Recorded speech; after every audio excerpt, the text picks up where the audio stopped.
Your Coleman Honor, I am either here, but has or will be filing. Yes, sir. I'm here, but I don't know. My video is acting up, but I am here. We actually were going to announce that one, Mr. Holden is going to consent to the motion, and they're Okay. presently working on a. Oh, That's right, Your Honor. We've reached consent on the order that I think I submitted by email to Mr. Freehoff yesterday. okay, excellent. Well, that makes it. I feel bad that Mr. Coleman is having technical difficulties. But obviously, I mean, the only reason that the charging order was even set down, they're usually fairly straightforward, is that there was a specific request for a hearing, and we wanted to give an opportunity to find out if there was a dispute. Let me give Mr. Coleman a moment to reconnect. While we're waiting for that, Judge, I would just ask Mr. Carroll to resend that to me. I'm not seeing it. So if you could send it to me and request me to confirm receipt, and then I will confirm receipt once I have it. If you could just resend it. Yeah, I'll resend it this morning. Okay, thank you. Hi, Mr. Coleman. Right as you were dropping off, I and of course know. now I can see you, so I thank you. apologize. But right as you were dropping off, I understood you to be saying that y'all had worked out a consent to the charging order that was requested. And Mr. Carroll, as you were, after you technology dropped off, Mr. Carroll indicated that yes, y'all had reached a consent agreement and that he had submitted it to Mr. Freehoff for the court's consideration. Is that correct, Mr. Coleman? That is correct, Your Honor. Okay, excellent. Well, then as soon as we have it, we will look it over. But assuming that everything from you fine gentlemen is in order and consented to, we'll go ahead and get it on file for you, Mr. Carroll and Mr. Coleman. Thank you, Your Honor. Thank you, Your Honor. Appreciate you hearing us this morning. Excellent. Have a good day. You too. Thank you kindly. Thank you, sir. Yes. Okay, so let's go back to, I'm going to take, well, let me ask you this, before I get into the meat of Mr. Garside and Mr. Aliota's matter, which is going to take about 30 minutes. My understanding, Mr. Lefkoff and Mr. Faber, is that there is a motion for summary judgment that is pending. Discovery is closed. I think there was a request for the summary judgment motion to be heard. And that somewhere in the course of all that, Mr. Lefkoff, your client filed an amended answer, which included a counterclaim, and then moved to reopen discovery. And so I think that is the procedural posture of the case. The reason I lay that out is I want to make sure y'all still need to be heard substantively on these issues, or have y'all gotten to some place where you don't need to, so I don't keep you here for 30 minutes only for you to tell me, oh no, we've got it all worked out. Here's what we're going to do. Mr. Faber, I'll start with you. I think the procedural posture was off in the order a little bit. So discovery closed April 18th. They filed a amended answer and counterclaim roughly a month after that point. We filed a motion for summary judgment 2 weeks after that on the substantive issues raised in their counterclaim. And then instead of filing a substantive response to the summary judgment motion, factually at least, they filed a motion to reopen discovery from my perspective. Right. And so when I said discovery is closed, I didn't mean that it had occurred in that order. I meant as a fact, Sorry. discovery Yes, is currently discovery is closed. That's correct. But thank you, Mr. Faber. Yes, yes, Yeah. that's Okay. and that's right. Your Honor, I won't beat the dead horse here on that. I think Mr. Faber's right in the order, and discovery is closed. There's some nuances to those dates that I think are worth discussing. We have not come to an agreement on this, so I think we will need to be heard. Okay, excellent. I just wanted to confirm. So it is 9 o'clock. I know I'm going to spend at least the next 30 minutes with these gentlemen. So if you guys want to go dark, do other things, make sure you're using your time wisely. As long as you're either turned back on or reconnected at about 9:45, I think it'd be reasonable for us to get started again. Okay. Thank you. Thank you, Judge. Thank you both. Okay, Mr. Garside, Mr. Aliota. We do not have a court reporter. So before we get started, I want to make sure y'all are aware of that. the court doesn't provide one, obviously it's your choice. Just want to make sure. Mr. Garside? Yes, understood. Okay. Understood. Thank you both. Okay, so what I have in this matter is a petition for review, Mr. Garside, that was filed by United Gaming Yes. regarding and so I'm going to go ahead and let you get started with your presentation, Mr. Garside. Okay, thank you, Judge. And just for clarity's sake, this is a matter on appeal from the Georgia Lottery Corporation, and the petitioner is seeking a review and ultimately a reversal of the hearing officer's final executive order entered against petitioner and in favor of respondent. The petitioner asserts that the hearing officer committed an error of law and that the final order should be reversed for three main reasons. The first being that the respondent waived its termination of the contract between the parties when it withdrew its no dispute form and confirmed that withdrawal with the Georgia Lottery Corporation, and then proceeded to operate at the location. The second reason being that allowing the respondent to rescind its withdrawal of that no dispute, in this case, we believe violates public policy. And the third reason is alternatively, even if the contract termination has not been waived, the respondent's continued operation of the machines for a period of roughly a month requires and necessitates that the contract be reformed as a matter of law and extended for another year. Before I get into my chief argument, I just wanted to acquaint Your Honor with just a few facts that I think are important here that need to be considered. Okay. First fact being the respondent did send notice of its termination on April 18th of 2023.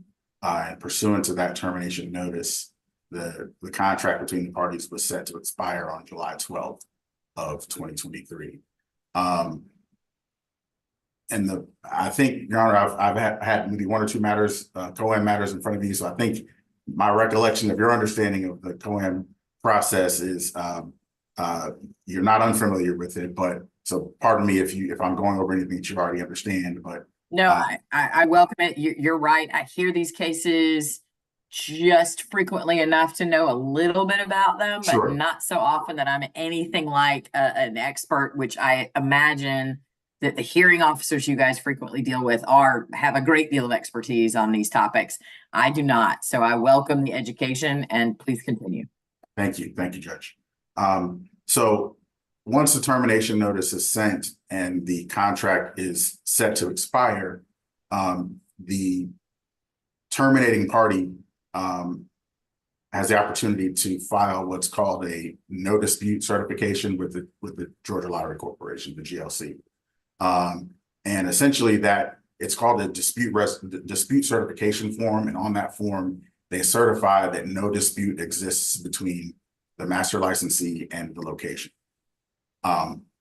Once that no dispute, we'll just call it that for no dispute form is filed, the location or the master licensee then has up to 5 days to essentially refute that, saying and certify that there is in fact a dispute, and that also is on the file on the same form. Okay, so that's called a dispute certification form as well. But usually the form filed by the location is colloquially known in the industry as a no dispute form, because they're certifying that there is no dispute and that the machines can be decommissioned and removed from the store or from the location. And so if there is a dispute, the master licensee, which in this case is United Gaming, says no, there is, for breach of contract or for whatever reason.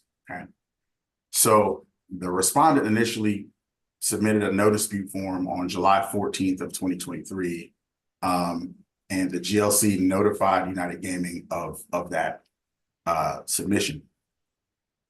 On that same day, the respondent withdrew that submission, withdrew the no dispute submission, and confirmed with the GLC that they in fact wanted to withdraw their no dispute and remain associated with United Gaming, which translating that essentially means they want to continue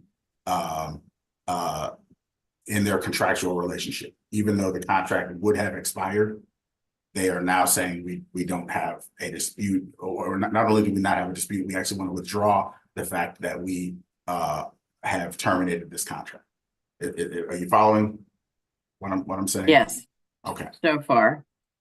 Okay, so on July 17th, 2023, the GLC, Ms. Tawana Guthrie, is the main correspondent for the GLC and these types of communications, notified United Gaming that the respondent had in fact withdrawn its no dispute form and wished to remain associated with United Gaming. On that communication, the respondent was actually copied. So the respondent was on that email communication to the United Gaming, and presumably would have had an opportunity to say, hey, no, that's not what I meant. But they did not. It wasn't until about a month later, on August 11th, 2023, that respondent attempted to clarify that it didn't actually mean to withdraw its no dispute certification. And so on August 14th, Ms. Guthrie notified United Gaming that respondent, in fact, did intend to pursue this no dispute submission, and that essentially United was on the clock to file their own dispute certification. And so in light of these facts, the petitioners had argued at the final hearing that the respondent, having previously sent notice of termination, had essentially changed its mind and decided to renew the contract with United Gaming, only then to change its mind again a month later. Petitioner also argued that even if the respondent had somehow misunderstood the process, which is kind of what this all boils down to, at least on this issue. Right, because this wasn't this person using a translator who was not necessarily a sophisticated player as a translator, right? To assist them in this process. I won't go so far as to say not sophisticated, but it was a representative, his accountant basically, was the person who was handling the communication. So the communications would come in, the accountant would translate for the location owner, and then it was the accountant who was actually corresponding with the GLC. Okay, now the accountant presumably had some level of understanding of COAM laws and COAM regulations and the GLC rules. I asked him that at the hearing if he did, and he said he did. So, but nevertheless, even if there was some misunderstanding about what was being asked, petitioner submits that it would be unreasonable to punish United Gaming for that purported confusion or inadvertence.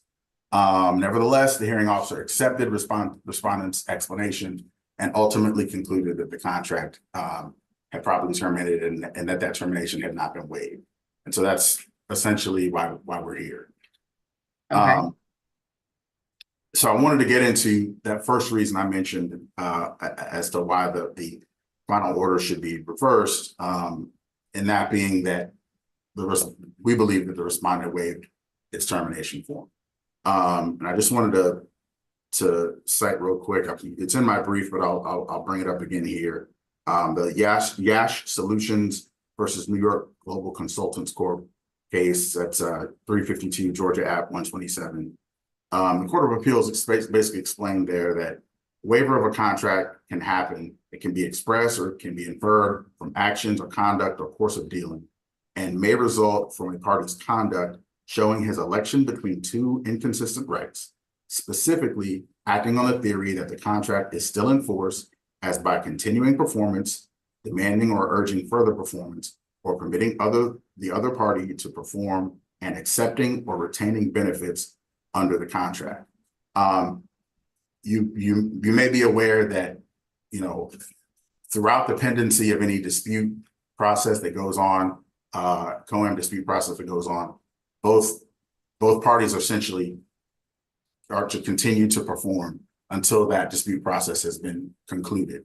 And so what that means, practically speaking, is while the machines are on and generating revenue, United Gaming continues to collect their share of the revenue, and the location continues to collect its share of the revenue. And they actually split that revenue evenly between the two after the lottery gets its share as well. Petitioner submits that as a result of respondents' conduct in withdrawing its termination or withdrawing its notice of form, that United Gaming had reasonably concluded that respondent had intended to renew the contract. United Gaming also reasonably concluded that the respondent's continued operation of the COAMs after that withdrawal was evidence that respondent was performing as if the contract had been renewed. Whether that was actually the case, obviously is up for dispute. What's part of the reason why we're here, but regardless of what the intent was or understanding was, to visit that alleged inadvertence on United Gaming, we don't feel is fair or equitable. I mentioned before that the record shows that after submitting its no dispute form, the respondent withdrew that submission and confirmed that withdrawal with Ms. Guthrie. And I think that's important too, because essentially, not to oversimplify, but the location said, hey, look, we want to withdraw this. Ms. Guthrie said, are you sure? And they essentially said, yes, we are. So it's not like there was some communication that was missed or discovered later. There was an actual attempt to confirm that fact at the time, and that communication was forwarded to United Gaming. At that point, United Gaming relied on the fact that they had withdrawn. And the reason why that's significant is because it does happen from time to time. These are these kinds of contracts are contracts that get renewed or extended or renegotiated at the 11th hour, often enough that there's always the possibility that a location may change its mind after it's initially planned to terminate. It may decide, we've gotten some favorable terms, or maybe we decide we don't want the hassle of removing the machines and putting other ones in. There are any host of reasons why at the 11th hour, a location may decide to continue with the relationship with United Gaming. It happens often enough that's always a possibility. And so upon receiving notice that the location had withdrawn its intent to essentially terminate, United Gaming relied on that representation. So one part that I am confused about, Mr. Garside, Sure. and this, again, it's actually a factual matter that I'm confused about. And it's one of those, to me anyway, issues where all the law that we're talking about sometimes muddies what's actually happening in the store or what actually happened on the back end of this. So I understand the issue of boiling it down to its most basic. We don't want to operate these machines anymore. Okay, wait, maybe we do. Are you sure? Yeah, no, we really don't. Right. Mm-hmm. And I understand that went on for approximately a month. And Right. that at least part of your client's argument is that because they continue to do it for a month, now they're obligated to do it for a whole contract year. Is that roughly accurate? Yes. For simple reasons, yes. So that's one of the reasons that I am a little confused. So I understand the argument that, well, they continue to do it for a month, so maybe that's waiver. But I'm not sure I understand how we get to, they continue to do it for a month, so now they have to do it for a whole nother contract year. That's the part I'm a little confused by. Sure. And I'll jump to that part of the argument now just to answer your question. There is a statutory requirement that, and let me just.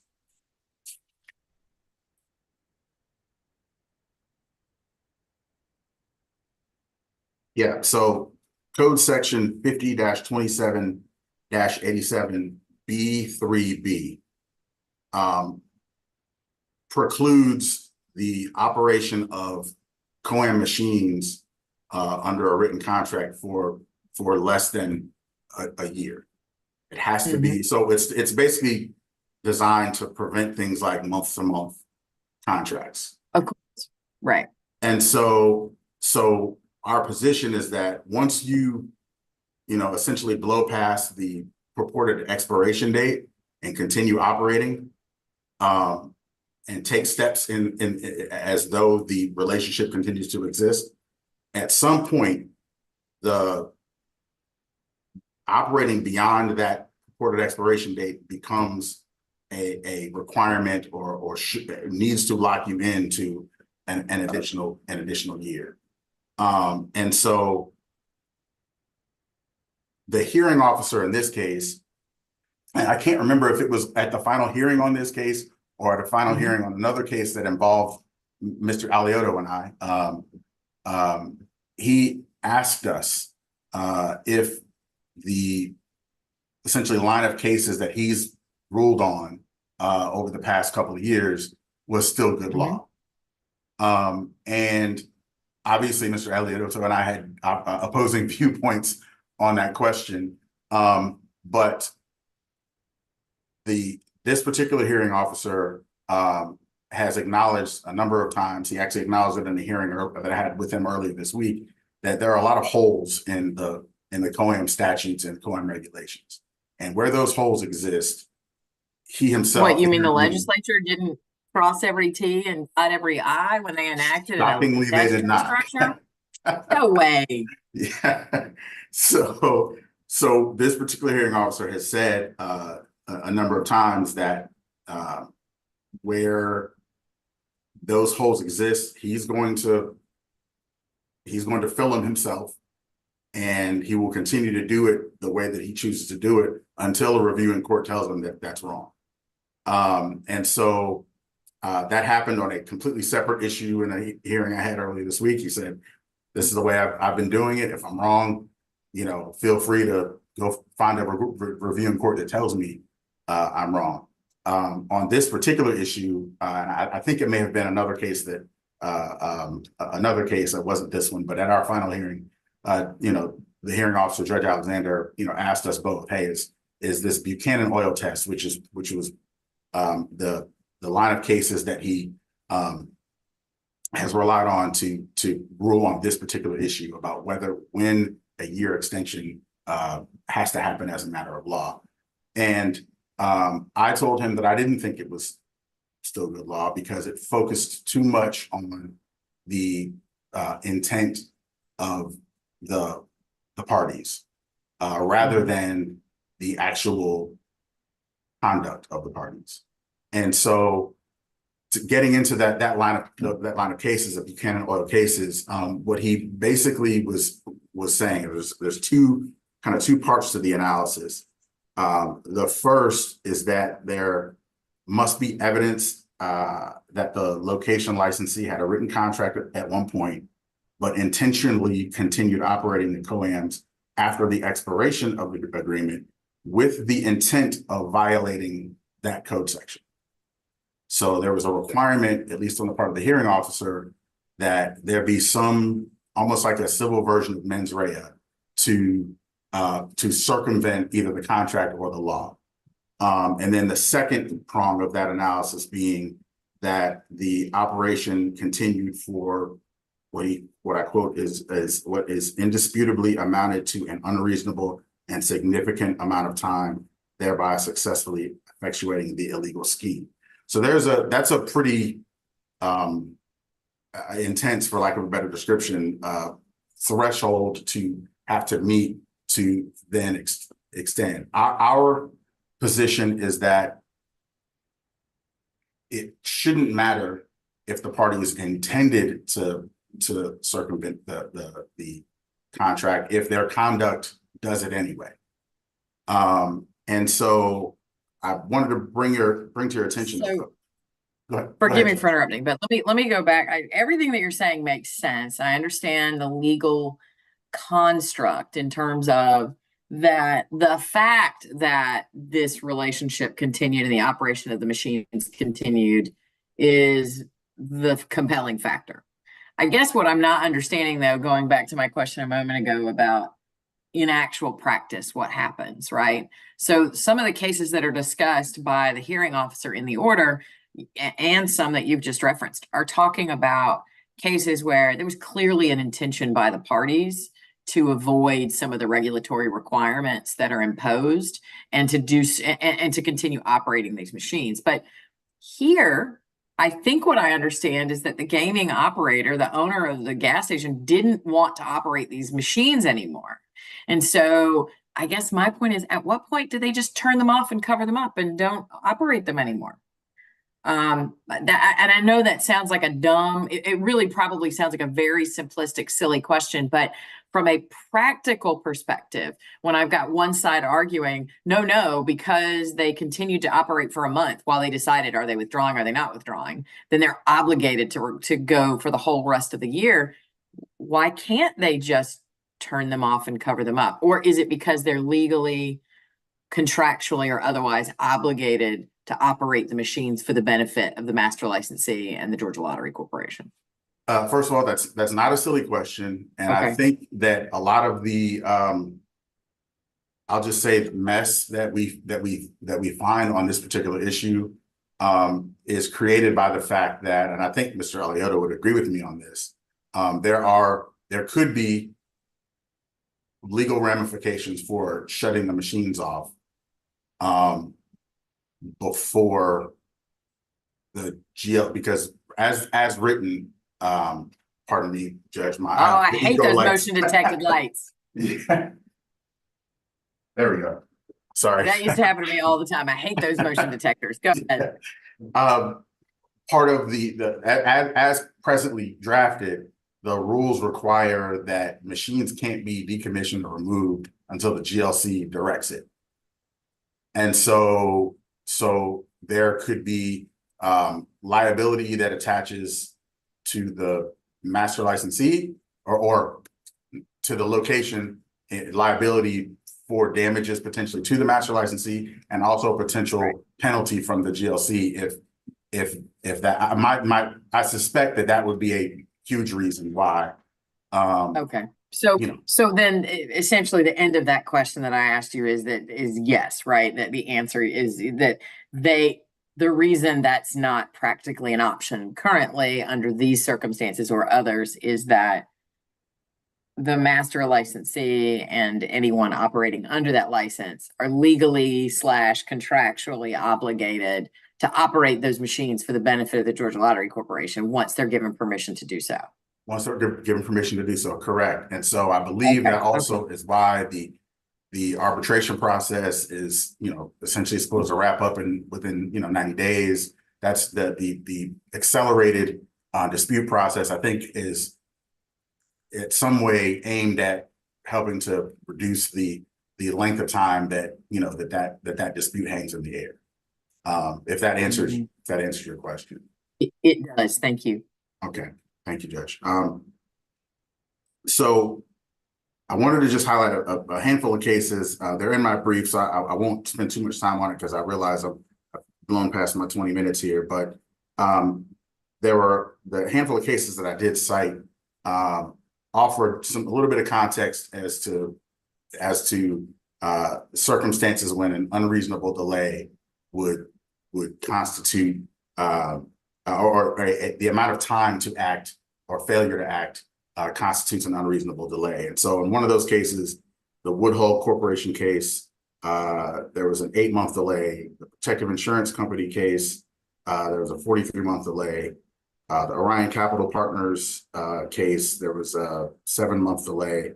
And the Lloyd Hodge case, I believe, involved a 5.5-month delay. And I bring that up because those are all significantly longer periods of time than what we're talking about here. My point in pointing those cases out is less about the length of the delays in each of those cases, and more to highlight the point that the intent to circumvent the law or to violate the contract was not considered. That was not part of the analysis that the Court of Appeals employed in any of those cases.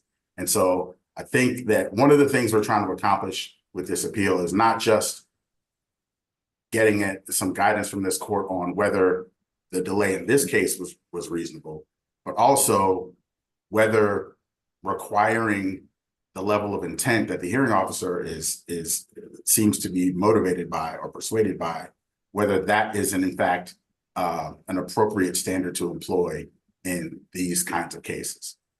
And we would argue in both situations that it does not.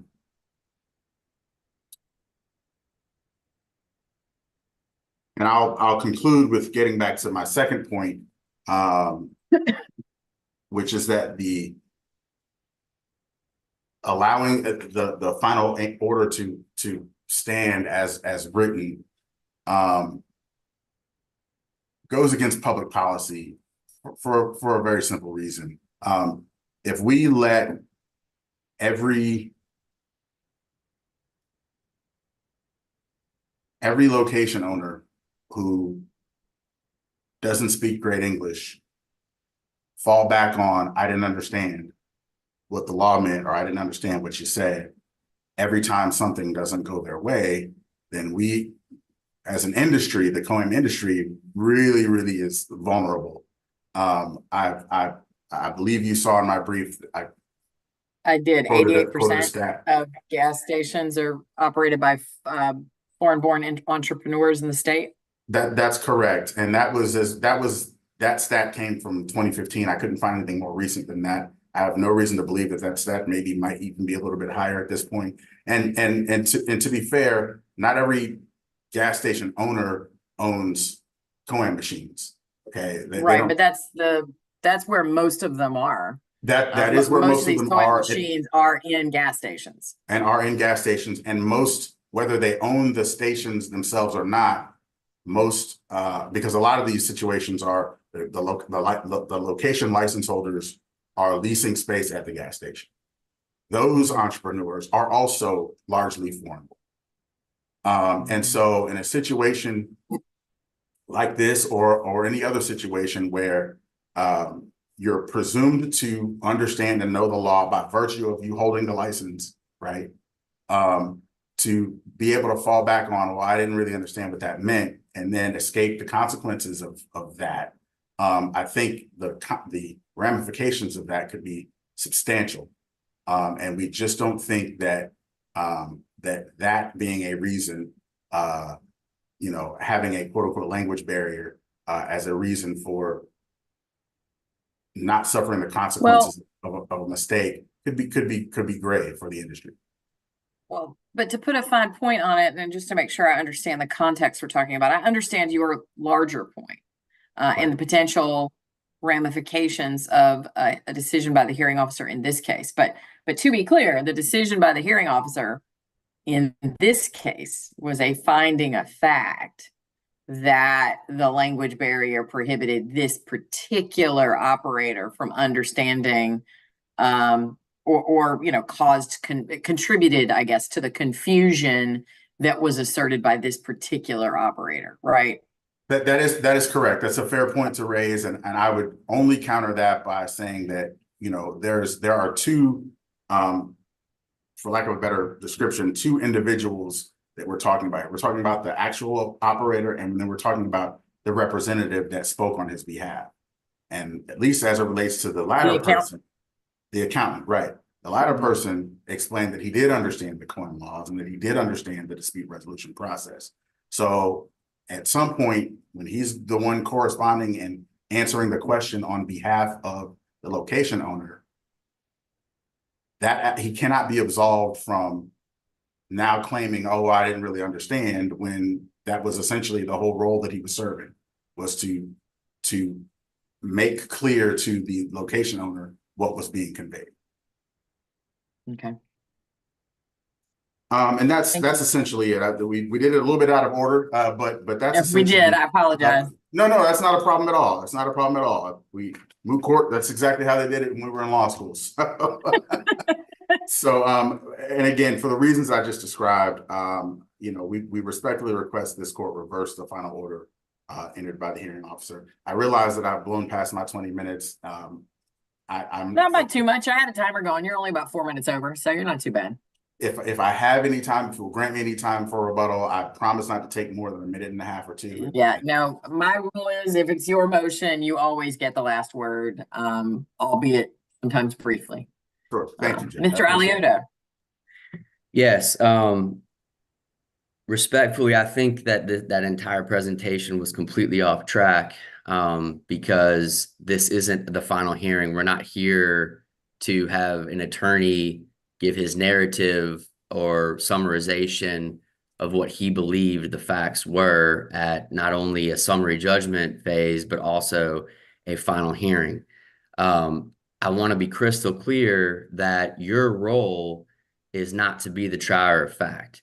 All you're Of here to course, do my job respectfully. is to determine if there was evidence to sustain the Ye- hearing officer's decision, or if it was wrong and what is it, the any evidence standard, but Well, it's even, or to determine if it was wrong as a matter of law. yeah, I mean, it's even more specific than that, Judge. So your task, well, to go back a step, you're here to determine if the CEO got it right or wrong. Right. The CEO, by operation of law, affirmed everything that Judge Alexander said because she chose not to opine within 30 days one way or the other. Now, Right. what I want to be clear on is United Gaming was dissatisfied with the underlying proceedings. They opted to appeal to the CEO. When they did that, they did not send up the record. All they did was send up a brief, a motion for review or reconsideration. That was it. As I said, there was a dispositive motions phase. There were a litany of exhibits that were attached to those corresponding motions. And certainly there's an entire hearing that happened to determine what the facts were. And in those proceedings, those same exhibits were obviously referenced. All the CEO got was just a self-serving brief from United Gaming saying why they thought Judge Alexander was wrong. That's all she got.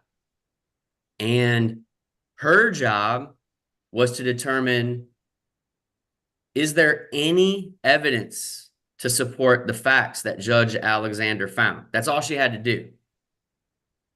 If she did, the directive is she shall affirm it.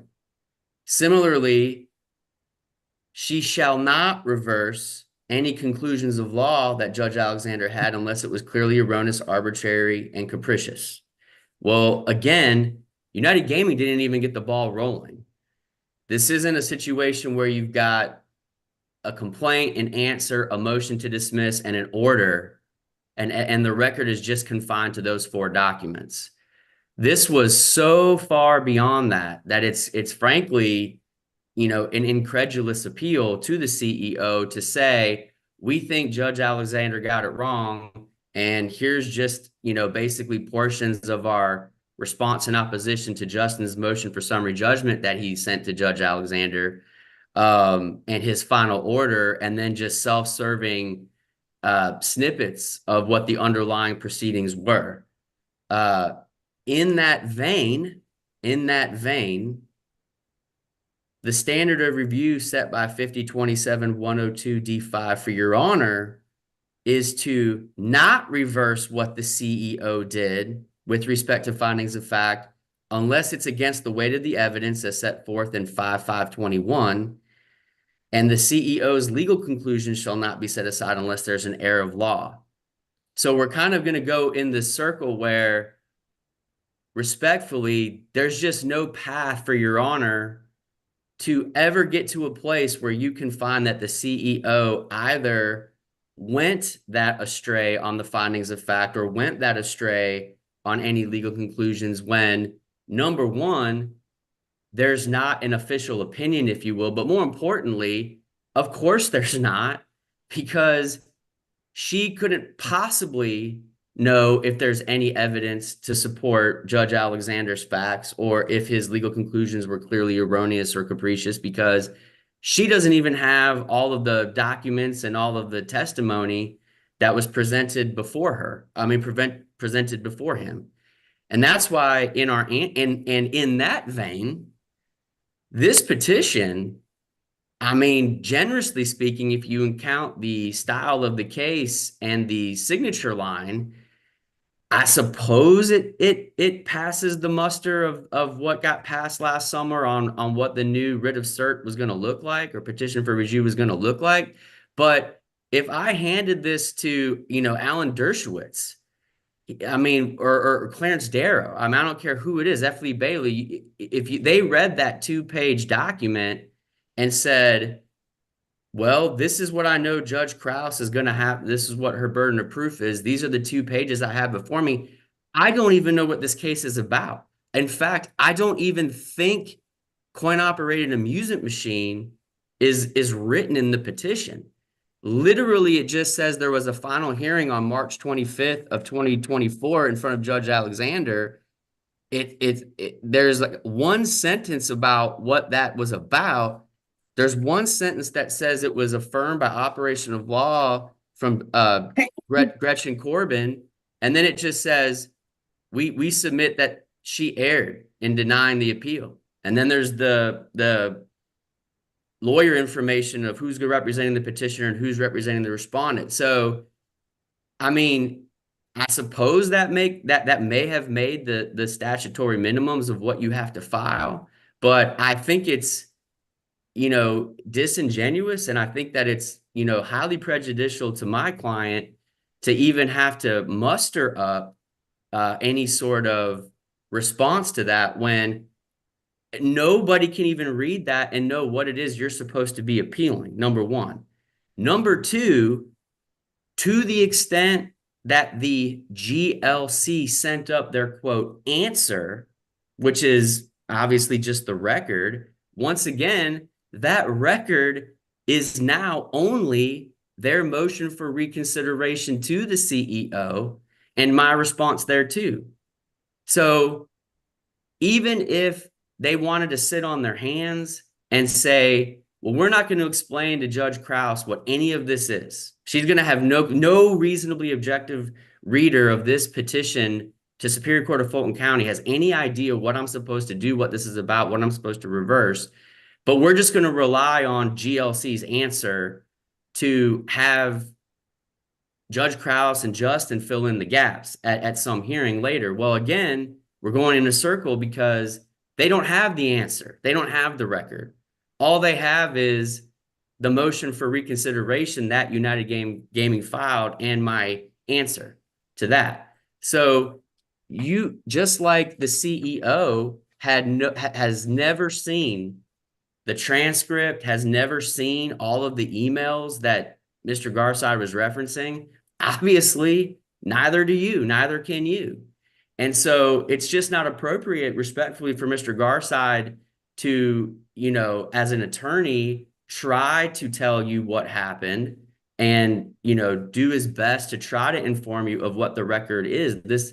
That's not his place. All he's here to do is to convince you whether or not his client can meet the standard of review for your honor set under 5027-102D5. That is an impossible task. It's as equally impossible as it was to have Gretchen Corbin reverse Judge Alexander because she's not permitted to change anything without looking at what the record was. So I just want to make that crystal clear. And so when Mr. Garside was talking about what the facts were, the facts of this, the facts of that, I mean, again, not only is that at best just an inkling of the facts that were presented before Judge Alexander, a lot of what he stated wasn't even in the motion for review to Gretchen Corbin. So again, which stands to reason because there's not a lot to work with when you don't bring up the record. Those facts are not in the petition, period. And so although I will do my best at times to tell you what really happened, I mean, my commentary about it should be as equally unavailing because I'm not here to give my impression or my recollection of what the facts are. You're limited to the facts that are in the record. And again, there was a full final hearing on this. And prior to that, an entire dispositive motions phase that actually includes all of the record. And you don't have that. Now, what I want to be clear on is that the facts that word presented today were just grossly out of context. And again, I suppose your honor's just going to have to take my word for it because you don't have the actual documents, just like you're going to have to take Mr. Garside's word for it because you don't have the actual documents. United Gaming conveniently only attached to their motion for review to Gretchen Corbin one email with GLC. And that was the email that my client had sent saying, we want to withdraw the no dispute form. And then there's just the email right back from Ms. Guthrie that says, hey, we're just letting everybody know that they've withdrawn their no dispute form. Here's what you don't know. There is an entire set of correspondence between my office, myself specifically, and Mr. Garside's office of number one, the termination letter, which I wrote. Number two, multiple emails to Mr. Garside and the other attorneys that are in-house with United Gaming, reminding them that because that letter was written, the contract is set to expire in July and that a no dispute form would be coming. And then this is what the whole case was about. I emailed GLC showing them that we were sending in the no dispute. They knew that that store was represented by counsel. And yet, for some odd reason that nobody understands, Tawana sent a direct email to my client and nobody else, even though there's emails that Judge Alexander saw where you've got literally 8, 9, 10 people CC'd on it about this exact termination, where she said, where she asked them a question about the no dispute form. And here's what's so stupid about that form. For some reason, GLC, after all of these years, and nobody's more entrenched in this COAM industry than me, that no dispute form equals I want the machines out. So if I want the machines out, I fill out a quote, no dispute form. Okay. The no dispute form was filled out because yes, they want the machines out because yes, Justin sent in a termination letter months and months ahead of time, letting United Gaming know this contract is going to expire in July of 2023. Okay. Yes, we have no dispute with United Gaming. We want the machines out. Okay. Sometimes people call that form a dispute form. In other words, if you look at the top of the form, it's not like there's one form called no dispute form and there's another form called dispute form. The form is actually called dispute certification form. It's just that in the middle, there's 2 boxes you can check off. Do you have a dispute or do you have no dispute? Anything. Right, right. And so for some odd reason that nobody can explain, Tawana emailed my client directly and said, do you wish to withdraw the dispute? And they're trying to say, we have no dispute. We want to withdraw a dispute because we have no dispute. They're never saying at any point in time, and this is what the whole point of the case was, and this is why Judge Alexander ultimately ruled in my client's favor. They're never trying to indicate to United Gaming, to Georgia Lottery, to anybody, we wish to continue to do business with United Gaming. We want to keep United Gaming's machines at this store, and then a month later change their mind. I fully concede, I fully admit, if that were the tenor of the exchange, if that had ever occurred, if they had ever gotten an email from me, from my office, from my client, if there was ever existed a piece of paper from the store where they were trying to make it clear, whatever it is that we're saying, whatever it is that we're doing, it equals we want to keep their machines here. We even though we went through all of that effort to hire an attorney to send in that termination letter, even though Justin sent periodic emails to Mr. Garside's office warning them this is going to end. The no dispute form's coming. All the way up until the point that the day the no dispute form was filed, I sent a courtesy copy on top of that email thread to United Gaming saying, as I've been saying, the contract's now over. Here's the no dispute form. If there had been any indication from anybody, whether it's my office or the store itself, saying these words equal, we change our mind. We want to do business with United Gaming. We want to have their machines at the store. I suppose that there'd be a different type of case.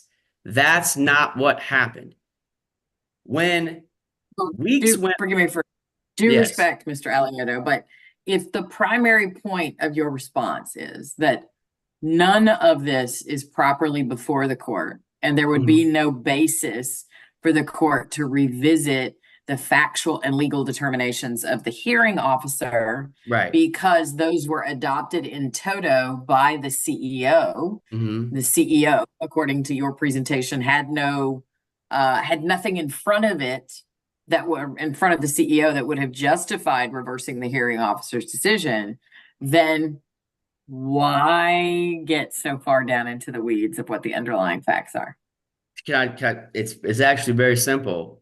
It's why I prefaced my opening by saying you should find what I'm saying as equally unavailing. You should find it as equally unavailing as what Mr. Garside did.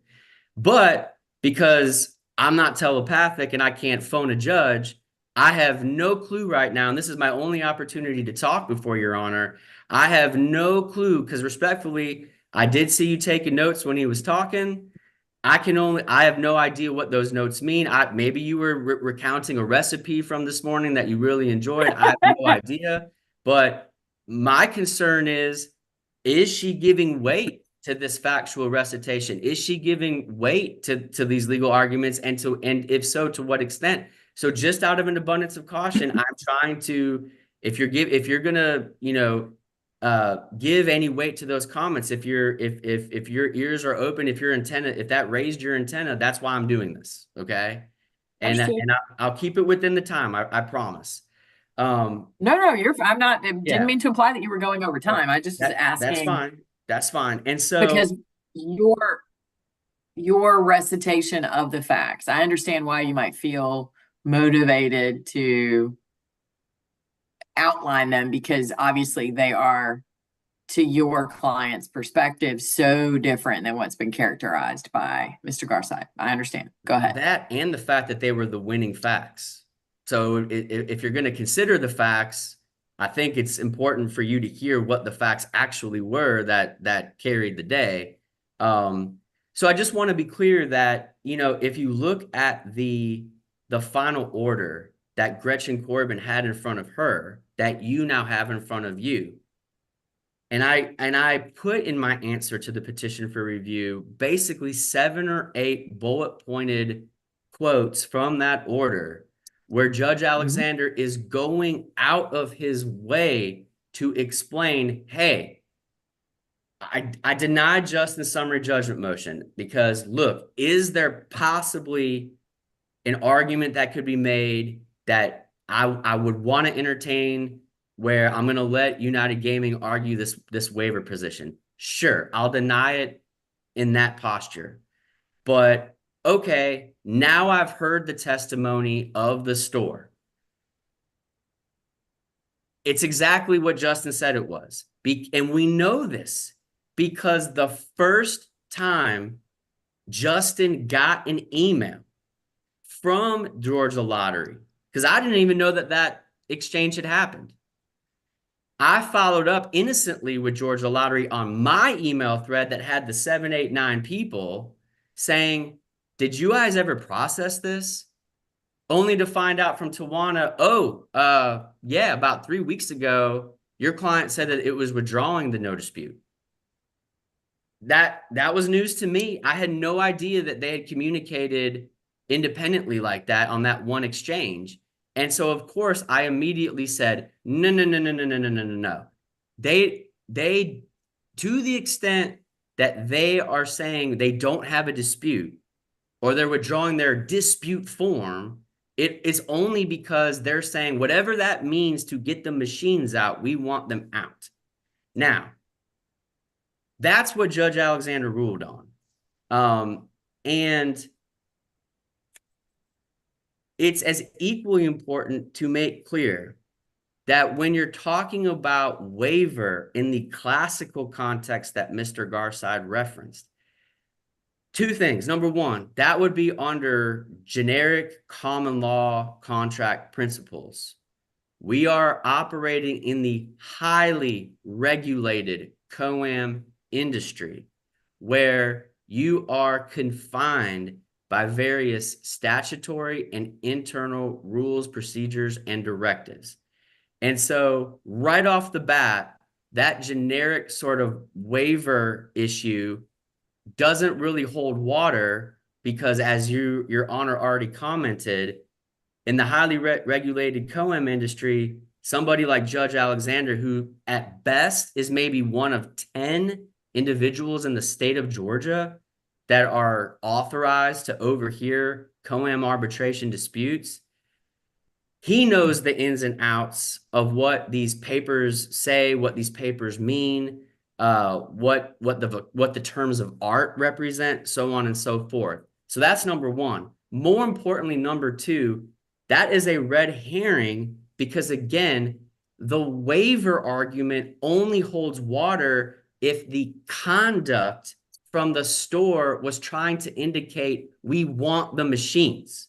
So again, if there was conduct that said, we change our mind, we want the machines, we change our mind, we want to continue to do business with United Gaming, and then they changed their mind again and did a complete 360, that would make sense in that context.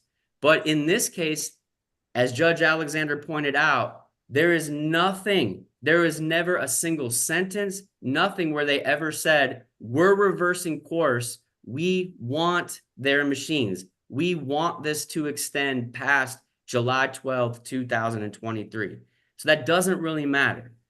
The other legal argument that Mr. Garside broke up was how the waiver argument dovetails into the statutory mechanism that says all COAM contracts have to be for at least a year. Now, he is right.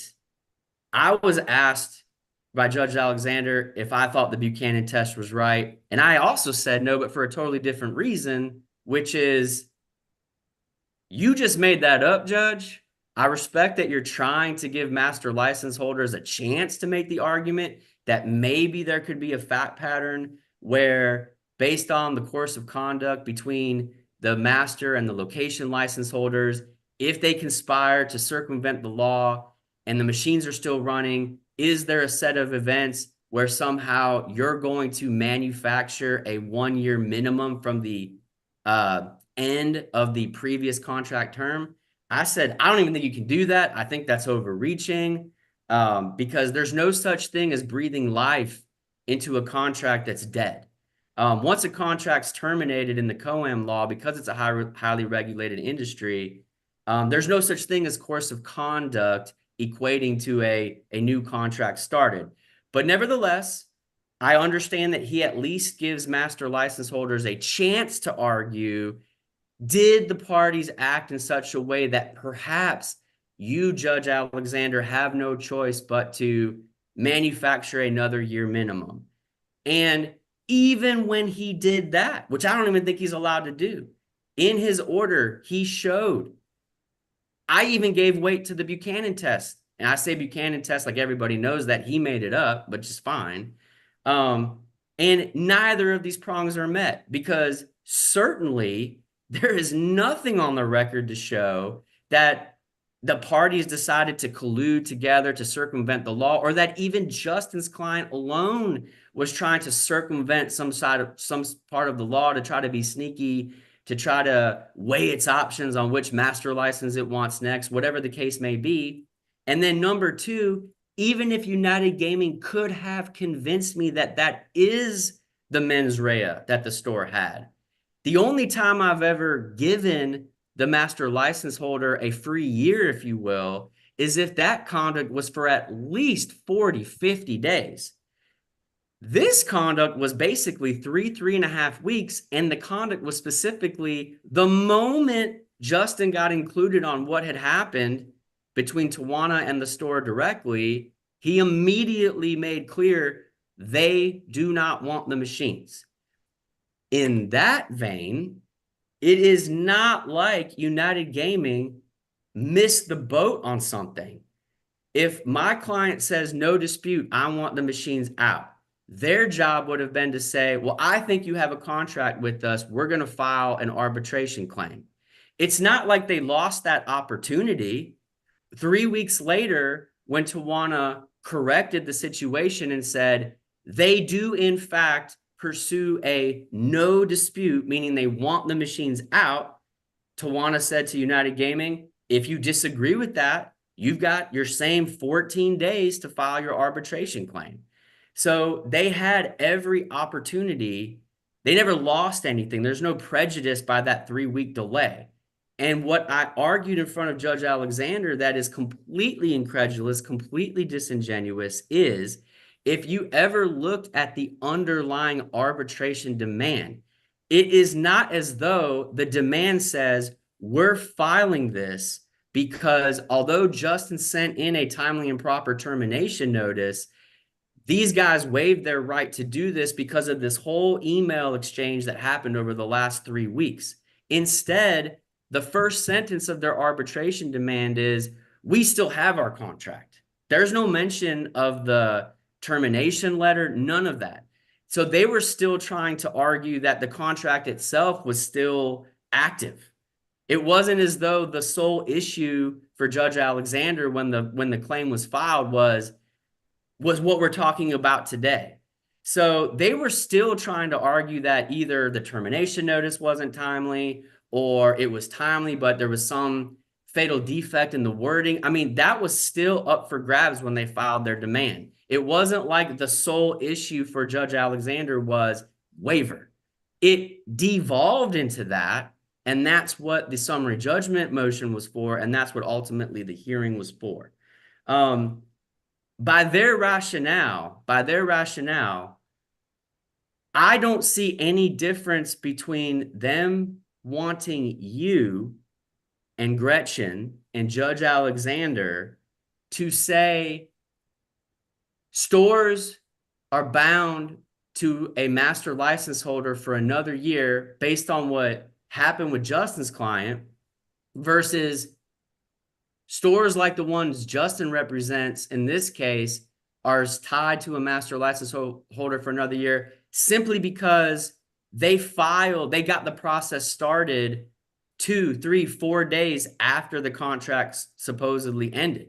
What's to stop United Gaming from saying, well, you said the contract ended on July 12th, 2023. How come you waited until July 15th, 2023 to start the decommissioning process? Oh, you waited 72 hours. That 72 hours must mean that any notices that you sent beforehand, whatever it is that you said, whatever it is that you wrote, no. If you really meant to stop doing business with us, you would have done that form at 11:59 p.m., hit submit right at midnight, the moment that you claimed the contract expired had actually expired. I mean, I see no difference between the two. And Judge, your question about why doesn't my client just shut everything off if it really thinks that things ended on July 12th? Mr. Garside is right. It's illegal. They actually are not allowed to stop providing the machines or make the machines available for public play unless and until all of this is over and a formal appointment is made with Intralot to decommission the machines. And so at the end of the day, because the machines have to keep running until everything is over, appeals and all, it is obvious. I mean, like I said, I anecdotally probably do this just as much, if not more, than anybody in the state. This leaves the door open for all master license holders to file frivolous, baseless arbitration claims and subsequent appeals thereafter. To put that into context, It is now, if I'm not mistaken, July 12th, 2024, correct? Yes. They just got their year. There's their year. So if they had won, if they had been successful with Judge Alexander and in making this argument that, well, based on what Justin's client did with Tawana, that equals another free year. Even if they had won, today would have been the last day. It's now July 12th, 2024. And they know that. And that's why they don't care about sending in up the record. They don't care about truly fully briefing Gretchen or Your Honor. It doesn't matter because their client gets that 1/2 revenue until this is all done. And to really put a finer point on it, even if you ruled from the bench today, the irony in all of this is they can appeal it to the Court of Appeals. They can ask for a writ of cert to the Supreme Court. And they are actually going to make more money by losing in front of Judge Alexander than if they had actually won. And that is a travesty. It's been pointed out by me for at least 7, 8, 9 years, and they just never change that rule. So I'll bet you Again, dollars. you mean the legislature failed to address a problem with the statute? Or Shocking. they could, yeah, well, there's a COAM advisory board. I believe United Gaming's on the COAM advisory board, as well as Lucky Bucks, the two biggest master licensees in the state. You know, but that's the rule. And so this is not the first rodeo I've had where, ironically, if my client had lost, they actually would have been rid of the master license holder that they do not wish to do business with for whatever reason or reasons quicker than by winning. And I will just end this by saying, if they were truly dissatisfied with Judge Alexander's rulings, and I will submit to you that final order describes in great particularity facts and issues of law. If they had a problem with it, one would think they would have bent over backwards, screaming from the mountaintops to Gretchen Corbin at GLC, look at this, look at that. They look at this part of the transcript. He totally forgot about this other email. None of that was brought up to her. And because none of that was brought up to her, none of that was brought up to you. And I also will say again, I fervently believe the petition that was filed in your court is as equally troublesome, because if I am reading this as an outside party, as intelligent as I may be, and I have no clue what it is what this is about and what you're asking the judge to do, that's a problem. And as a result of that, I would request that not only that the CEO's decision to affirm Judge Alexander's decision be affirmed from your honor, but that I just be permitted a modest amount of time to submit an affidavit and accounting ledger of the fees and costs specifically associated with the Fulton County appeal, because I absolutely believe that this was frivolous. The fact that we're arguing about Judge Alexander's rulings and we don't even have a transcript of what Judge Alexander heard and saw, I mean, to me, it's just it's inconceivable and it's irreconcilable. I understand Mr. Garside gets the last word, but at the end of the day, I just don't understand how there is any clear path or any path at all for you to say that Ms. Corbin got it wrong, and that in that vein that Judge Alexander got it wrong. That's it, Judge. Thank you for your time. Thank you. Mr. Garside, as I said, Yes. you get the last word. So. Thank you, Judge. Let me just be clear, just to start off. I'm not asking you to change any facts. The information that I tried to give was largely in response to questions you asked me about what transpired at the final hearing. But at the end of the day, I'm not asking you to not accept the factual findings of Judge Alexander at the hearing. I'm not asking you to do that. What I am asking you to understand and recognize is that his conclusions were errors of law. I'm asking you to rule that there was an error of law. It was an error of law to conclude that the termination was not waived. I'm asking you to conclude that it was an error of law to conclude that the language barrier that Judge Alexander accepted as an excuse or an explanation for respondent's conduct was sufficient justification for failing to comply with the COAM laws and rules because it violates public policy for reasons I explained earlier. And I'm asking you to recognize that it's an error of law to allow location licensees to continue operating their locations for a month after the contract was supposed to have expired. That's what I'm asking. You can agree with it or not agree with it, rule in our favor or not in our favor, but that's it. Okay. I'm not asking you to recharacterize any facts.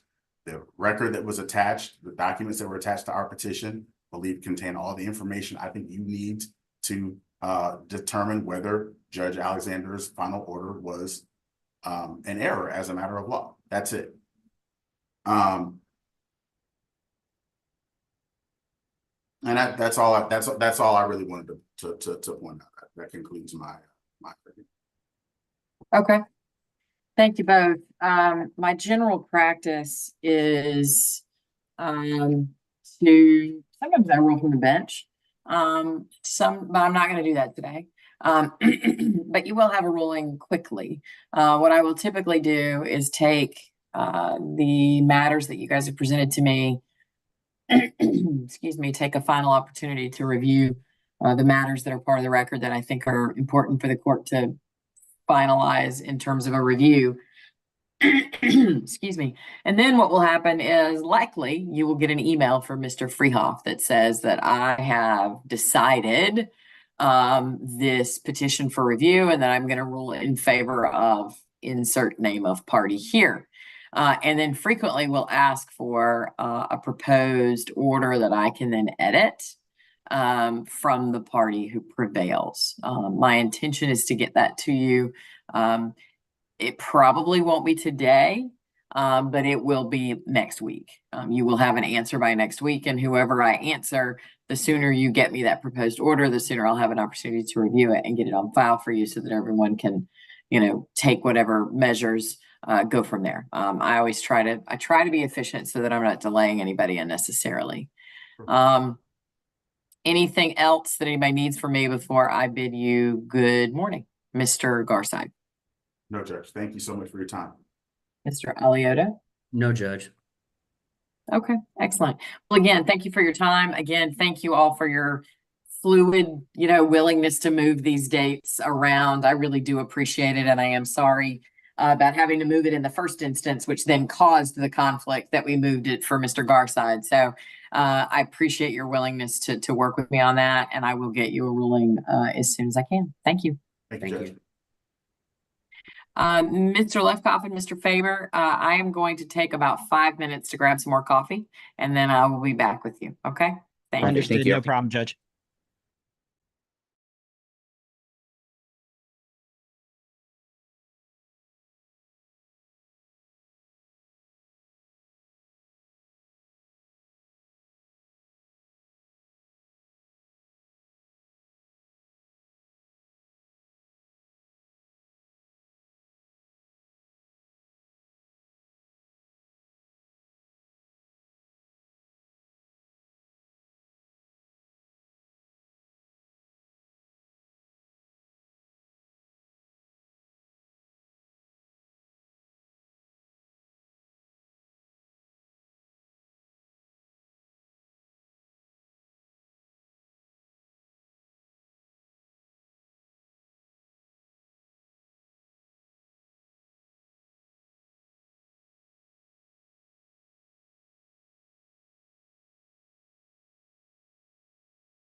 Okay. Thank you for that brief break. I appreciate it. Okay. So before we got started, when I was just calling the calendar and sort of figuring out where we were, I laid out I mean, obviously this case has been going on since July of last year. This case, I was amazed to discover that there was a car that was so expensive, people would litigate over the associated benefits that flow from selling such an expensive car, apparently.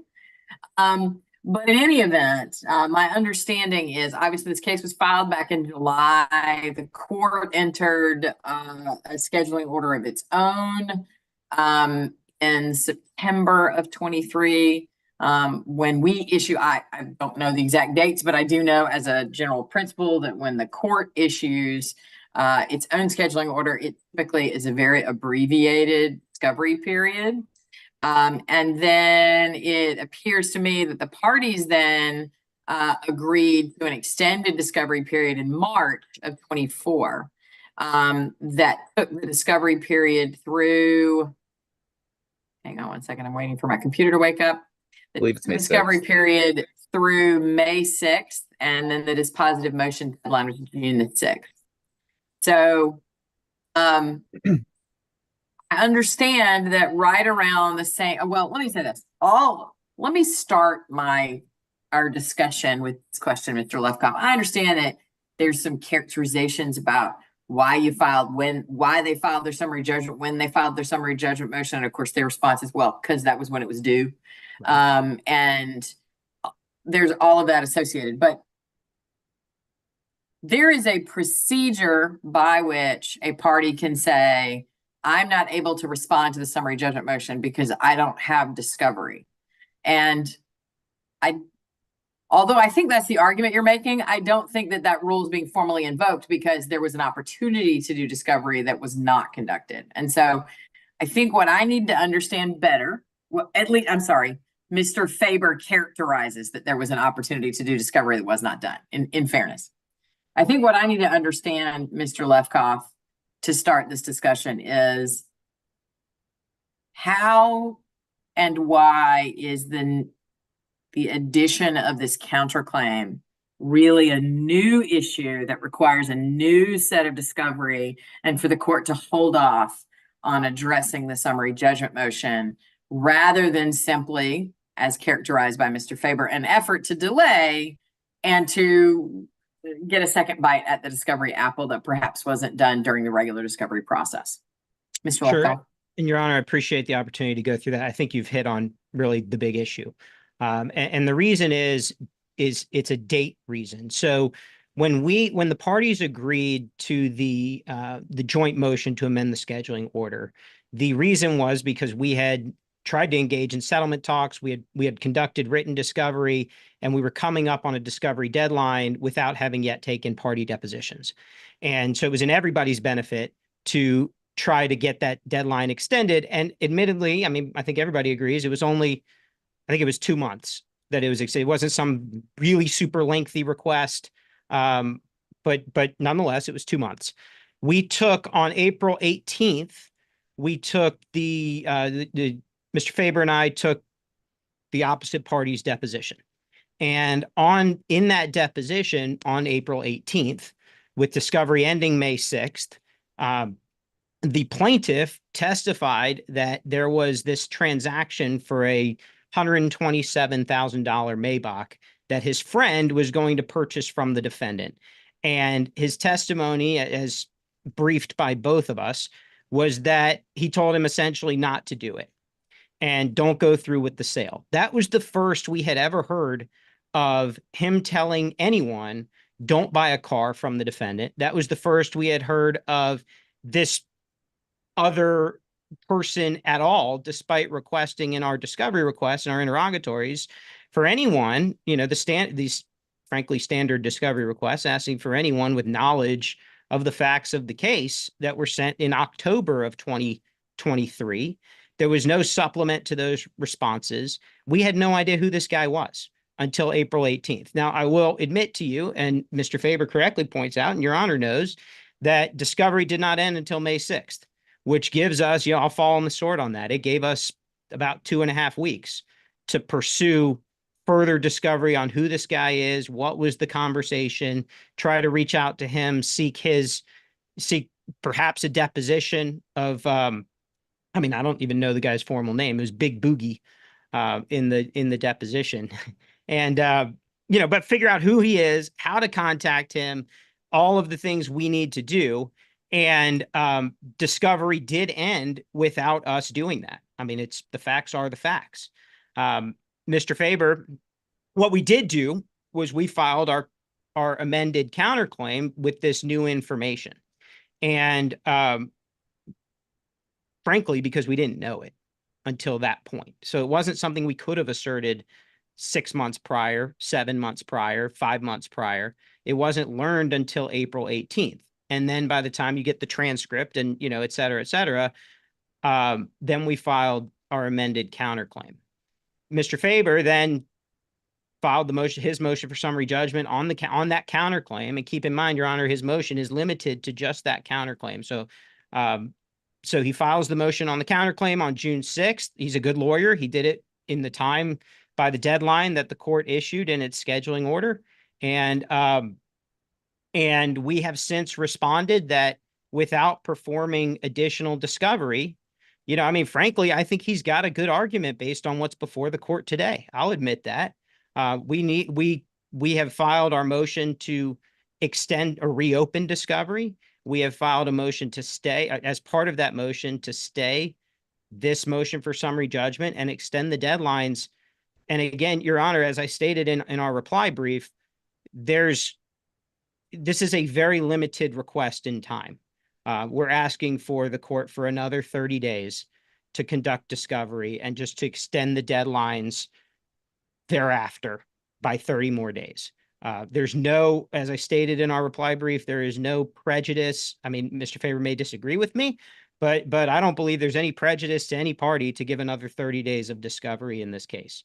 The only prejudice may be that we discover that we discover information that we don't yet know today in pursuing this. And let me ask you a couple of questions, Mr. Lefkoff, about, course. And I do not mean to imply by these questions that it is dispositive, but one of the issues that I was looking at is obviously a party is entitled under Georgia law to amend their pleading at any time prior to the entry of a pretrial order. It's one of the reasons that even though I have scheduling orders, unlike some of my colleagues, do not have a deadline by which the parties must amend their pleadings, because that to me would be in derogation of what Georgia law provides, even though I guess technically I can order otherwise. All of that is to say this. Clearly, if you do not file a counterclaim within 10 days of a responsive pleading, you require leave of court to do it. But I cannot find clear law that says that you can't add a counterclaim when you are appropriately amending timely your responsive pleading. So I just want to throw that out there, because that was really one of the first issues I looked at, is why is that? Because I guess we would all agree this is not a compulsory counterclaim. It's a permissive counterclaim, is it not? I mean, it doesn't involve the BMW that is at the heart of this particular lawsuit that Mr. Ratliff has asserted. So they're close, but not the same set of operative facts. So, are you in agreement with me in terms of what the law is and factually that this would be a permissive counterclaim as opposed to a compulsory one, et cetera? Yes, Your Honor. As to the counterclaim specifically, yes. What he said about the BMW to Big Boogie is subject to discovery. But yes, as to the counterclaim for tortious interference, I would agree. Okay. Anything else? I interrupted you, Mr. Lefkoff. Anything else before I call on Mr. Faber for a moment? No, Your Honor, I'm going to keep it brief, and if I could, like your prior hearing, have the opportunity to respond if there is a need to. Yes. That's it. Mr. Faber? Yeah, so from our perspective, there's a number of benchmarks where things could have changed. We did the party depositions April 18th. There was an 18-day period or something like that in which they could have stepped back and said, without the benefit of a transcript even, and said, well, we think we may be asserting a counterclaim. Let's try to reopen discovery in accordance with the court's scheduling order and general practices say in terms of getting that filed sooner rather than later. But I mean, the heart of it, the concern we've got is it's going to be additional discovery is not going to save the claim. They have no information on any of this. And the type of claim they are bringing requires very specific information on anticipated business relations. So if the car company didn't know about this potential sale prior to the deposition, there's not the sort of anticipated business relations sufficient to ever meet one of the elements for the claim itself. So it's the third element, which requires anticipated business relations, which is very fleshed out and requires something very concrete and specific where someone steps in and interferes with. I agree, Mr. Faber, potentially with the limitations and difficulties, but what you sound like you're arguing about is a motion to dismiss or a motion for summary judgment. And because Georgia does not historically have a rule that requires leave of court to amend a pleading, we also don't have a fulsome body of law regarding an argument that an amendment would be moot and therefore should be forbidden. And so while you might file a motion to dismiss the counterclaim or a motion for summary judgment as to the counterclaim, I mean, I guess the motion for summary judgment as to the counterclaim is there, and we need to discuss it. But I guess before you get into the meat of it, my point is, are we there yet? Right? I mean, I understand it's there. Yes, absolutely. Yeah. I mean, so from our perspective, it just wasn't diligently pursued. There was plenty of time where they could have moved to reopen discovery or served additional discovery, done deposition, sought basic information regarding the guy within the initial discovery period, or at least started that process. They waited, an additional 2 weeks after discovery closed to file their answer and counterclaim. They waited an additional, 30 days roughly after we filed our motion for summary judgment to put something before the court instead of saying at the outset, well, we know we don't have the evidence we need at this point. So I know they're entitled to that time period to respond, but there was plenty of time kind of beforehand. And then in terms of the relief they're actually asking for the court, what I think the part of the purpose of this motion is they want a second stab to file dispositive motions they failed to file within the initial period themselves. And that's something that's not related at all to the counterclaim issue. They were asking the court to reopen the deadline to file all dispositive motions so they get a second stab to file stuff they didn't file before. So the relief that they're asking for isn't limited in any manner to the counterclaim itself or anything like that. And I think that's legitimately what they're getting at with, the present motion to amend the scheduling order. So does that mean, forgive me, I'm sorry, I didn't. So does that mean though, Mr. Faber, that if the court were inclined to extend the discovery period, but limit it only to the counterclaim and limit any additional dispositive briefing to the counterclaim, that your client would be willing to begrudgingly accept that? Or are there other reasons that you object to any extension of the discovery period or reopening of discovery in any form? Yeah, we would object to the reopening of discovery. To the extent it is reopened, we would want it limited specifically to the counterclaim and the dispositive motions deadline specific to the counterclaim. But we're going to be in the same place once we reopen discovery. We'll be back here for a hearing in 3 months on another motion for summary judgment, because there's no conceivable set of facts where they will be able to get the evidence they need to defeat a motion for summary judgment based on the information they have now. So, I mean, in the interest of judicial, there's simply no reason to reopen it because there's no conceivable set of facts that will come out based on the evidence they have now or the admitted lack of evidence they have to support the claim other than general allegations. Thank you, Mr. Faber. Again, I think where I'm getting held up is the argument that there's no conceivable set of facts to be able to prove. That sounds like a motion to dismiss.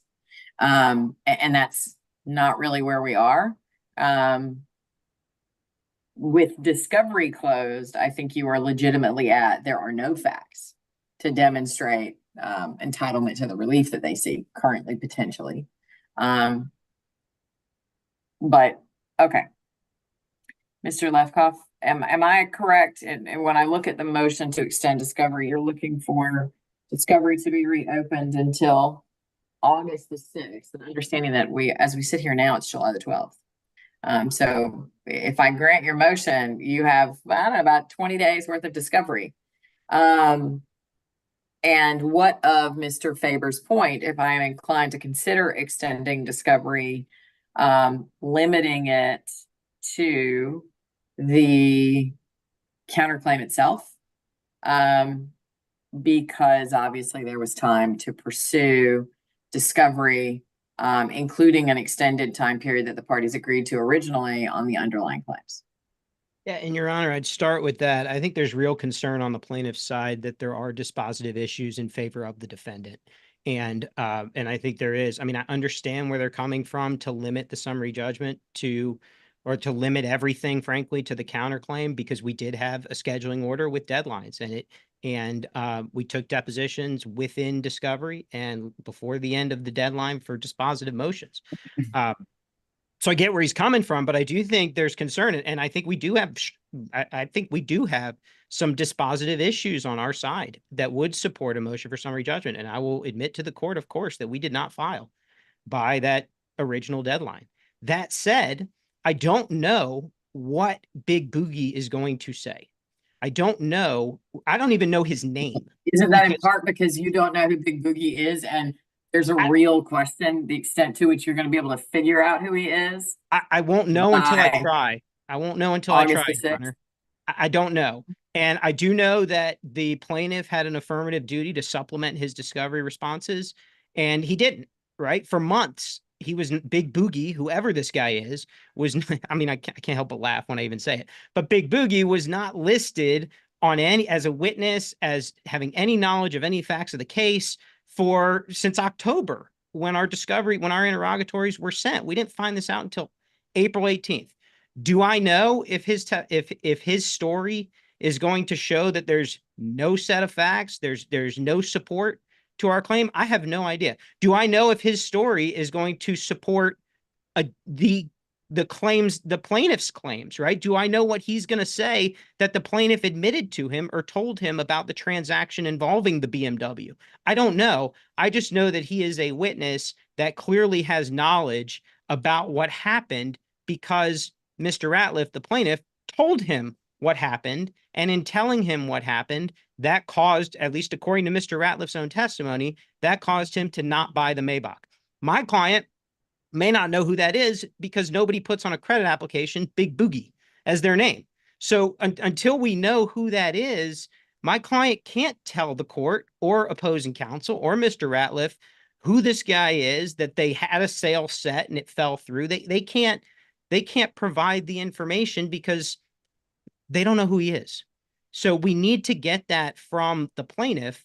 We need to then pursue discovering information from Big Boogie to figure out what he was told, what he knows, whether that supports the counterclaim, whether that supports plaintiff's motion for summary judgment against the counterclaim, or whether that supports other issues in the case relating to the BMW, whether it supports plaintiff's claims or whether it supports my client's defenses.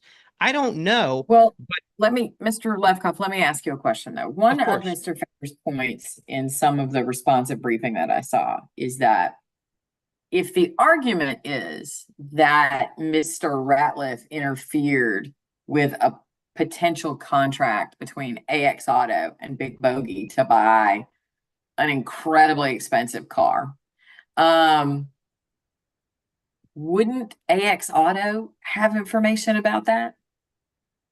Not if they don't know who wouldn't Big your Boogie own is. client have information about its efforts to sell a vehicle that expensive, and whether or not, what the status of those efforts was? I mean, that's part of what Mr. Faber's argument is. So 2 points on that, Your Honor. First, they don't know who this is. And like I said before, but second, they may not know why the deal fell through until we discover, right? People at car dealerships all over everywhere show interest in vehicles. They come, they do test drives, they negotiate prices, and then they walk. And it happens all the time. But the dealer doesn't always know why that happened. And that's right, but there aren't that many Maybachs. I mean, it can't be as if AX Auto had 27 Maybachs, or even if they didn't physically have it in their possession, but had access to one that they might be able to broker a deal from. That I think is Mr. Faber's point, is if there's one or two Maybachs that there were access to, then wouldn't AX Auto have some of its own information about who they were talking with about sales of that car? Yes, Your Honor, that is, I mean, conceivably that's possible. I don't know how many Maybachs AX Auto has had in their inventory over the last 7 months. I don't even know when this deal fell through. I don't know which Maybach this is about, right? The testimony was that bare. But we do know that it was Big Boogie. And we know that this was a deal that fell through after the plaintiff told him, don't buy the car. Right. And Okay. then he further testified that that was because of what happened to his BMW. Right. And so these are all material facts that we didn't learn, and an identification, again, that we didn't learn until April 18th. And that goes to two things. Number one, sure, it goes to the counterclaim. But like I said before, it goes to the broader, there could be discovery of information relating to the plaintiff's claims, relating to the defendant's defenses. And Your Honor, that is why we are seeking a reopening of all of it and extending the deadlines, but it's also why we're seeking a very limited time. I understand the court's concern about scope, and I certainly understand Mr. Faber's argument to limit the scope of the discovery.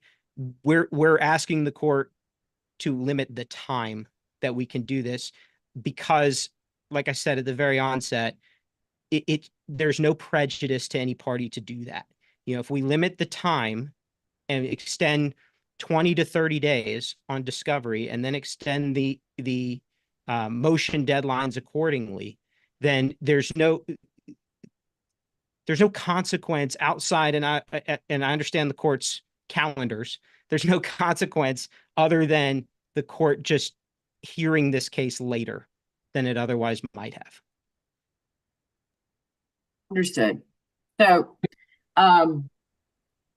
Mr. Faber, were I do have you a trying to say brief something? response. I mean, the idea that we can't figure out who Big Boogie is farcical. And 10 seconds of Googling, I've identified the guy's real name using articles. The fact that the defendant didn't bother to do it forgive me, Mr. Faber. Let me stop you there.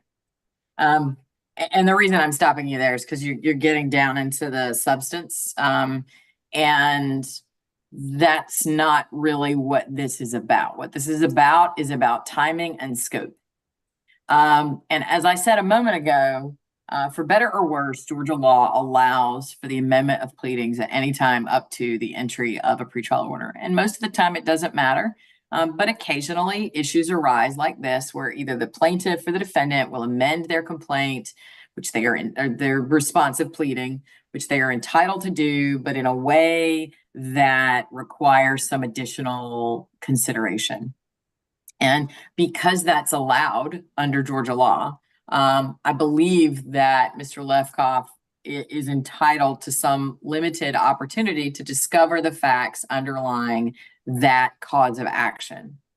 Now, that doesn't mean that the case gets blown wide open, because no substantive right is lost by AX Auto in not being able to file a motion for summary judgment on the underlying claim, number one. Number two, because the nature of the counterclaim that AX Auto has brought is a permissive counterclaim, I fail to see how inquiring with Mr. Bogey about what Ratliff told him or didn't tell him about buying a car from AX Auto has anything to do with whether or not AX Auto engaged in some effort to change or alter the VIN or anything to do with the vehicle, which, let's not forget, is the nature of the underlying claim by Mr. Ratliff against AX Auto. And so here's what we're going to do. I am going to put a pin in the summary judgment motion for now.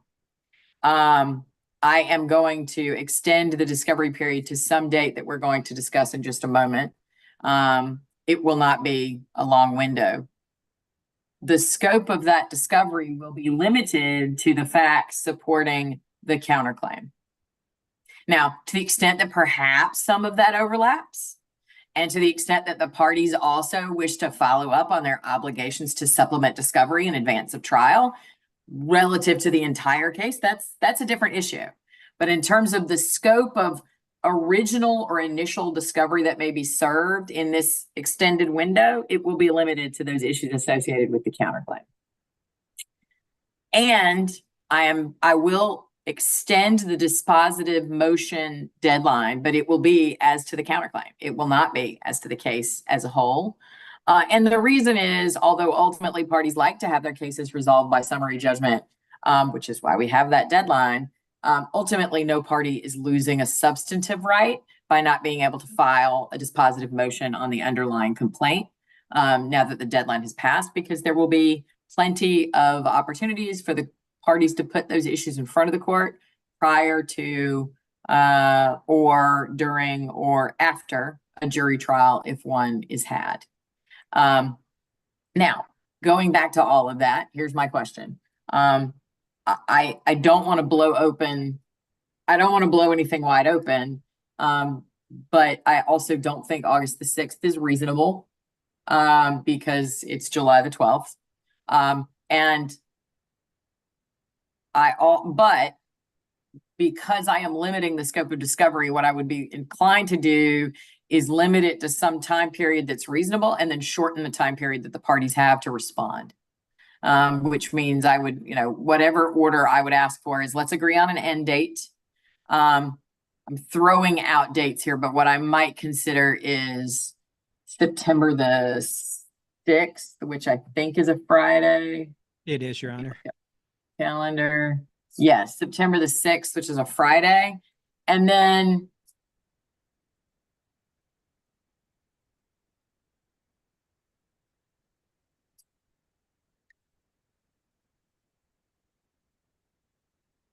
the obligation would be required here to serve discovery in a time period in which it can be responded to within the deadline, right? So if you're going to serve written discovery, if you're going to do a notice of non-party production, whatever's going to happen here, that it be done in a manner that the parties